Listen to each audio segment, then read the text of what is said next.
Hürmetli vatandaş, endikelik şeyimiz mavzu.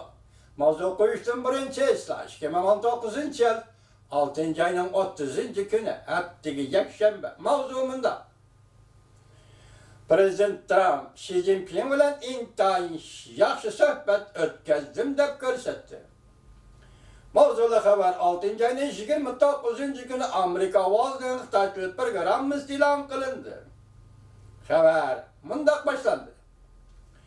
Amerika Qo'shma Shtatlarining prezidenti Trump, Jungo'nun reisi Xi Jinping bilan 6. ayının 29. günü Yaponiyaning Osaka shahrida 20 davlat boshliqlari yig'ini mezgilida ko'rishdi, suhbatlashdi.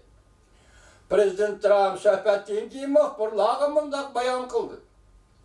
Men reis Xi Jinping bilan intayin yaxshi suhbatlashdim. Alakadar sohbet yani sohli sohbeti asli yo'liga qaytib keldi.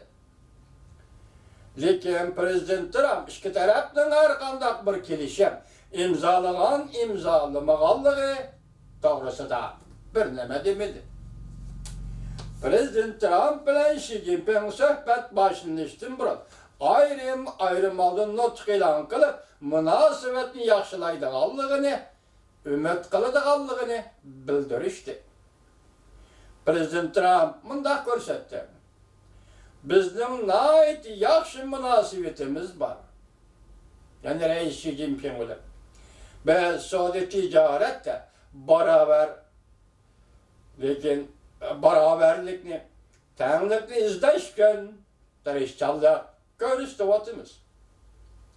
Men bu ishni qilish osonli ish deb hisoblayman. Prezident Trump mundaq ko'rsatdi. Ikki taraf kelishim imzolaydiganlar bo'lsa, tarixiy ahamiyatli kelishim imzolagan bo'lamiz. Xi Jinping nutqida Amerika-Jungo diplomatik munosabat o'rnatgan 40 yillik tarixiy musofani eslab o'tdi. Hemkarlaşsak paydı var. Zirikleşsek zarar yedidir. Hemkarlaşış sörkülüştün yaxşı. Diyaloglaşış karşılaşıştın yaxşı. Xi Jinping bundaq ko'rsatdi. Men Prezident Trump bilan Amerika-Jungo munosabatinin taraqqiyotiga munosabatlik negizdak masalalarda fikir almashtırma. Hürmetli reis Xi Jinping efendi, siz bir yer yaxşı aytibsiz. Mesela hemkarlaşış sörkülüştün yaxşı. Diyaloglaşış karşılaşıştın yaxşı. Muşundaq peytdi, muşundaq esnada, muşundaq vaziyet yetib kelayotganda. Belki Prezident Trump hükümeti bilan birleşip siz şu vaziyetni yaratyotganda Uygurlar bilan hemkarlaşış asasida diyaloglaşishni yo'lga qo'yishni xohlamsiz reis Xi Jinping? Masalan, Uygurlar bilan hemkarlashib turib masala qilish uchun diyaloglaşishni xohlamsiz reis Xi Jinping? Diyaloglashish, qarshilashishdan yaxshi. Suhbat qurish, Uygurlar bilan so'zlashish, Uygurlar bilan qarshilashishdan yaxshi. Uygurlarni nazarband qilishdan yaxshi.